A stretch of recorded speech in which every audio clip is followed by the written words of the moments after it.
is the reason for CEOs being less stressed on the macro front? Is it because inflation, the worst seems to be behind us, the supply chain disruptions, and the conflict is broadly more or less absorbed in the planning? Yeah, so a couple of things. I think it's a relative discussion. Okay. A year ago, we had rising interest rates, significantly rising pretty fast.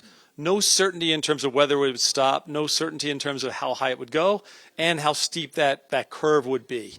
Today, things have tapered down a little bit, again, depending on what part of the world you're in, but for the most part, at a macro level, tapered down, a little bit more stability. And in some parts of the world, we're talking about, do we ease interest rates? Others are still talking about maybe rising interest rates. So the certainty and the relativity point in terms of what range are you in, much more easier than where we had significant uncertainty last year. Let's go to the other side, inflation more broadly. We had, coming out of the war, significant supply chain issues. As you think about the impact to energy and other aspects like that, food was another example.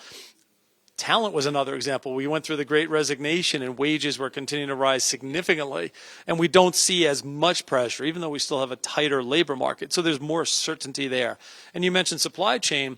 Supply chain had a lot of uncertainty, particularly when you look at the major commodities because of the Ukrainian-Russian war, as well as the inflationary pressures associated with it. And again, we've got not only a relative stability, but also more optionality in it. So many organizations have said, I'm not going to have singularity into AYZ country. I'll have multiple choices now, and I've got that confidence level. So the amount of certainty is more so than what we had previously.